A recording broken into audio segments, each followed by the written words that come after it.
Le dualisme fondamental entre le bien et le mal, entre l'esprit et la matière, entre l'âme et le corps, et entre la lumière et la ténèbre. D'accord, Le Dieu suprême et le Dieu créateur sont deux êtres distincts.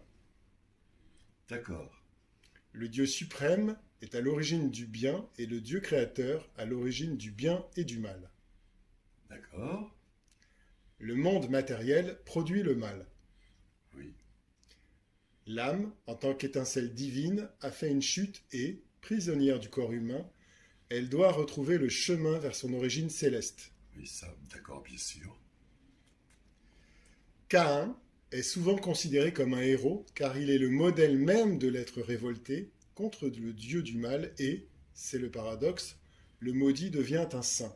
Eh oui, L'importance capitale d'une cosmologie, parfois complexe.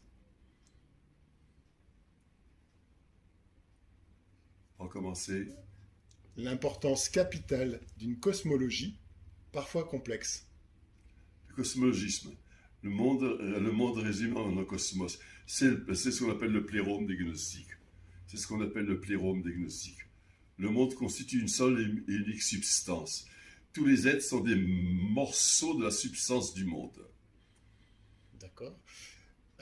Point suivant, les esprits sont hiérarchisés. Hiérarchiser les esprits, bien sûr.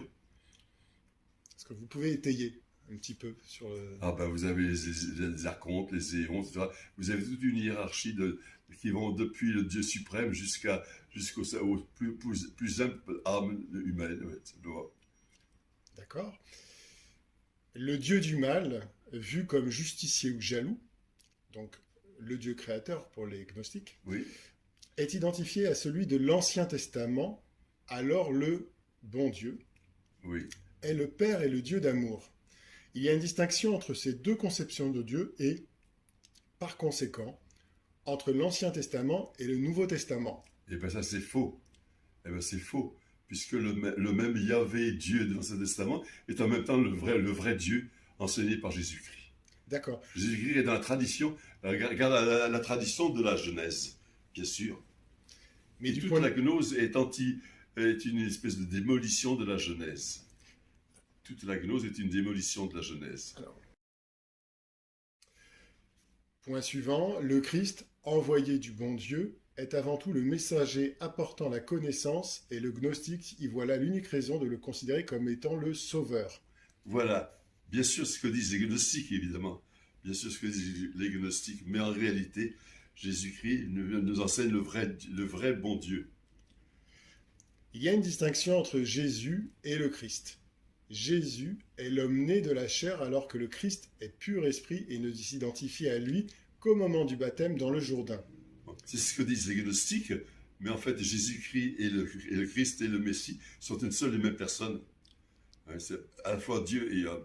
Donc ici, il couple Jésus-Christ en deux personnalités distinctes, alors qu'il n'y a qu'une seule personnalité qui contient les deux natures, l'une dans l'autre.